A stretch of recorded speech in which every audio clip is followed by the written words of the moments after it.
Innal hamdalillah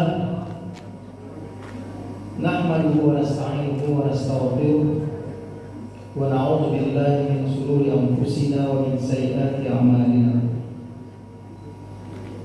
May yahdihillahu fala mudilla lahu wa may yudlil fala hadiya lahu. Asyhadu an la ilaha illallah wahdahu la syarika lahu wa asyhadu anna Muhammadan abduhu wa rasuluh. Allahumma shalli ala sayyidina Muhammadin wa ala alihi wa ashabihi wa man tabi'ahum wa wala, amma ba'd. Wa qala ta'ala a'udzu billahi minasy syaithanir rajim.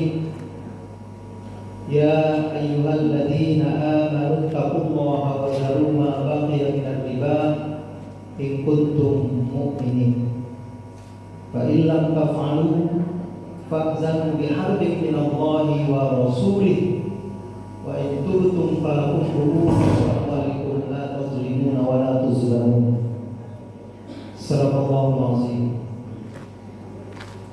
Yang sama-sama kita hormati Bapak Yusuf Ansori, Kepala OJK Sumatera Utara, beserta seluruh jajarannya yang berhadir, Al-Mukarram Ustaz Arifin Umar, pengurus PW Muslimat Sumatera Utara Bu Zahra Baiti beserta seluruh jajarannya, pengurus Muslimat Al-Wasliyah Medan Bu Dr. Hasni Aida, ada Bi Tanti di sini, ibu saya,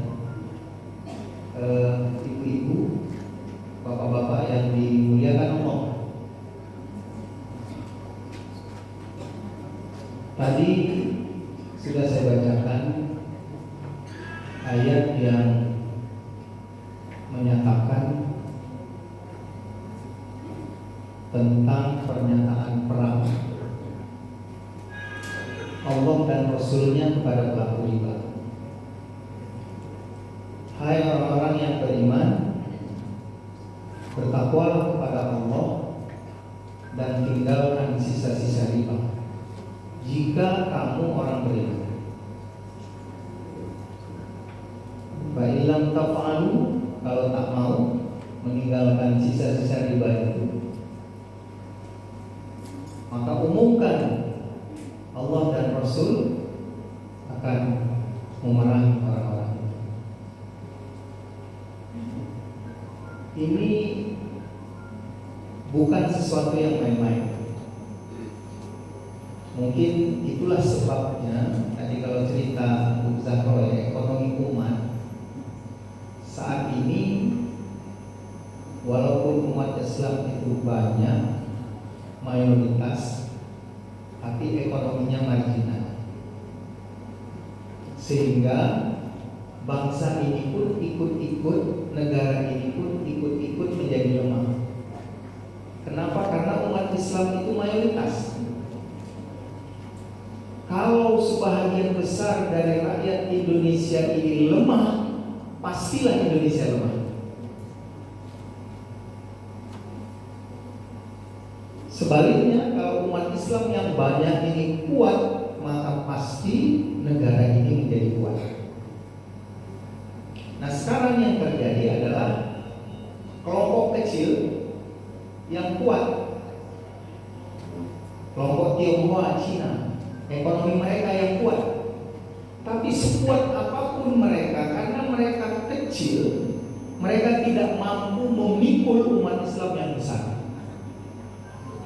Jadi harus dibalik, umat Islamnya yang kuat ekonomi sehingga bisa memikul yang kecil.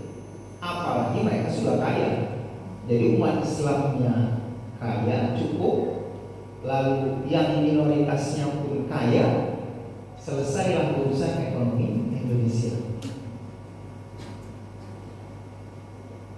Kenapa ada sistem ekonomi syariah, khususnya perbankan syariah?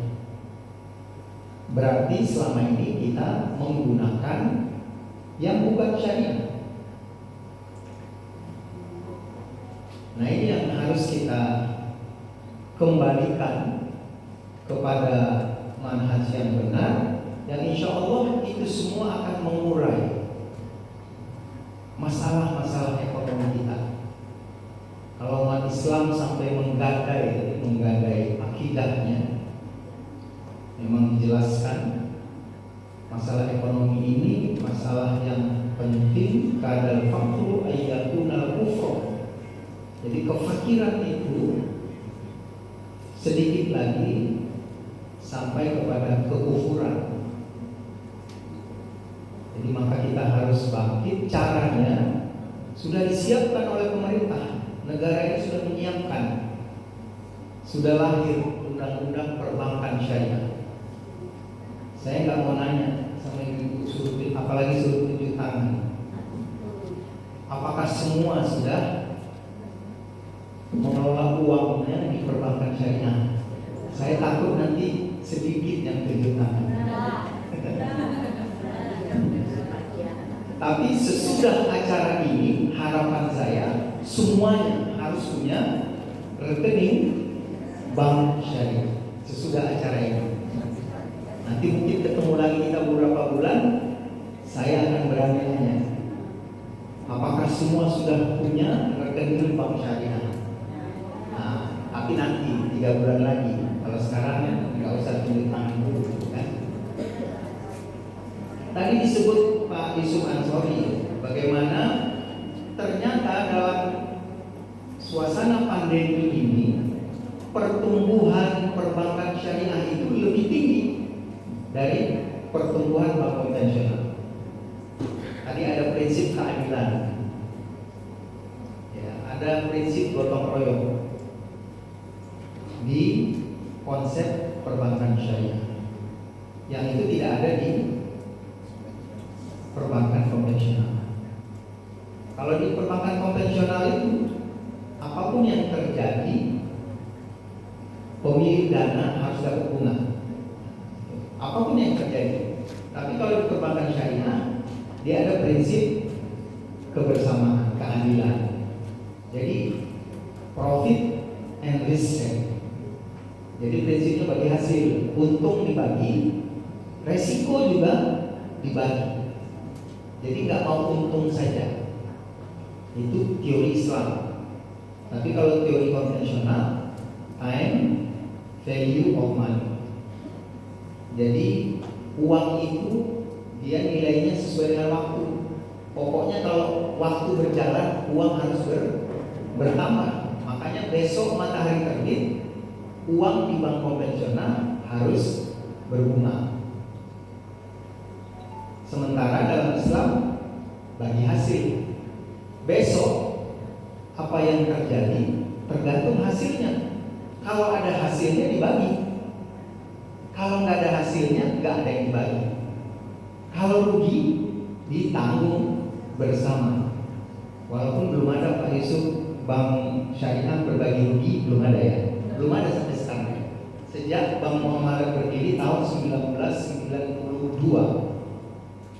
Belum pernah, walaupun prinsipnya bank syariah itu rugi dibagi bersama, untung dibagi bersama, tapi bank syariah belum pernah berbagi rugi karena menjalankan aktivitas ekonomi dengan prinsip kemanjaman. Nah, ibu-ibu sekalian, biasanya nih kalau muslimat itu kan sebenarnya kalau terjemahan kita apa ya, oma-oma sebenarnya muslimat. Jadi kalau sudah muslimat turun tangan, ini kelar ini urusannya.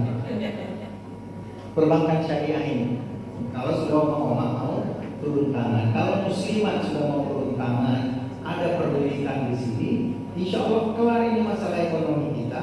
Ekonomi kita akan bisa bangkit, akan bisa terurai. Kebetulan saya ada di Komisi 11, jadi memang banyak berinteraksi terutama dengan kebijakan-kebijakan yang terkait dengan ekonomi konvensional. Nah, jadi memang alternatif bank syariah ini harus kita manfaatkan.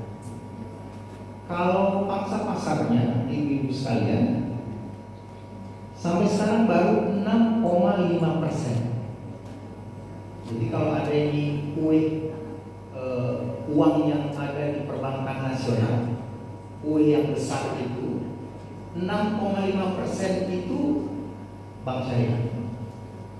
Berarti selebihnya 93,5 itu bank konvensional.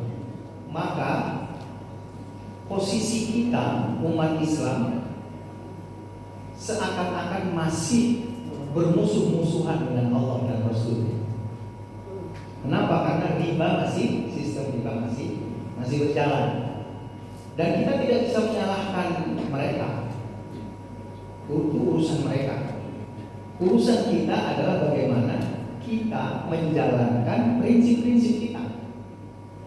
Kadang-kadang kita ini sibuk nyalahin orang, ya, lupa memperbaiki diri sendiri. Nah sekarang kita nggak usah nyalahin orang, bagaimana kita memperbaiki diri kita sendiri. Kita mulai dari kita, bagaimana yang 6,5% itu bisa bertambah.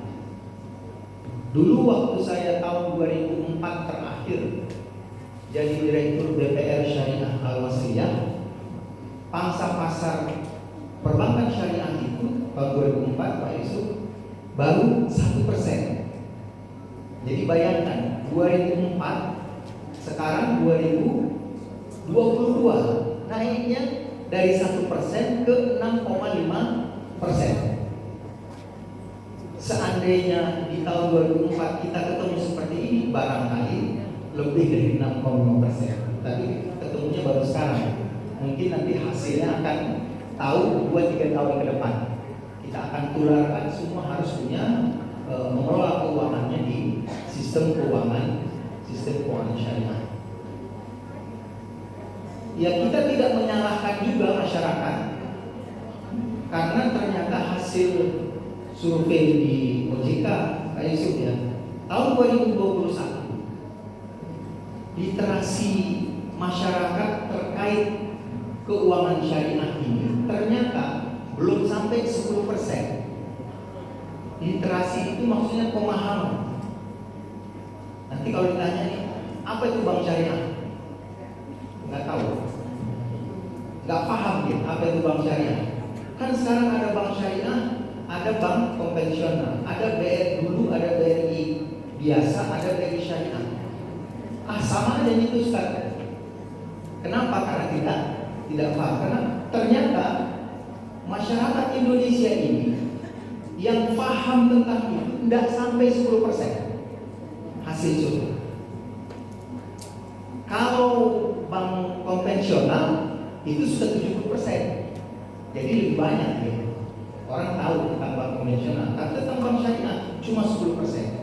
Begitu juga inklusinya, keterlibatannya dengan bank syariah. Maka saya nggak minta tunjuk tangan. Artinya dia sudah tidak paham tentang bank syariah dan dia juga tidak terlibat dengan bank syariah, nggak punya tabungan. Itu berbanding lurus ya, nggak paham berarti dia nggak mengikut. Kalau di konvensional terbalik, pahamnya lebih rendah daripada keterlibatannya. Itu mungkin faktor karena semua masyarakat disuruh yang dapat BLT kan suruh buka tabungan. Itu orang-orang yang dapat BLT punya tabungan itu sebenarnya nggak ngerti soal bank. Jadi keterlibatannya banyak tapi yang ngerti sedikit.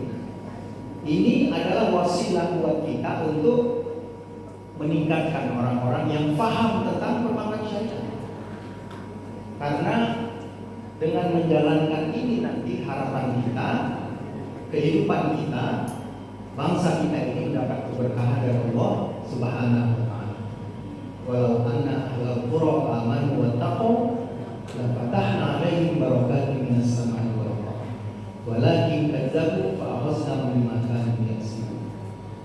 Dan seandainya penduduk satu qaryah, satu bangsa itu beriman dan bertakwa, Allah bukakan pintu keberkahan dari langit dan bumi. Jadi kalau kita tidak mendapatkan keberkahan karena terkait masalah iman dan takwa, rakyat Indonesia ya mayoritas.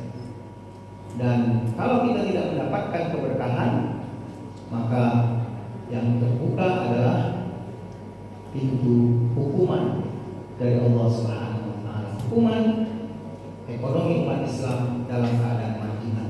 Semuanya kembali kepada kita. La yughayyiru ma bi anfusikum hatta la yughayyiru ma bi la yughayyiru ma bi qaumin hatta yughayyiru ma bi anfusihim. Tidak berubah nasib satu kaum sebelum kaum itu sendiri yang merubahnya. Nah, inilah yang hadir pada hari ini, insya Allah menjadi mujahidah yang merubah nasib umat Islam ini dari yang mungkin sedikit mendapat keberkahan akan mendapat kelimpahan keberkahan pada masa akan datang dari Allah Subhanahu wa taala.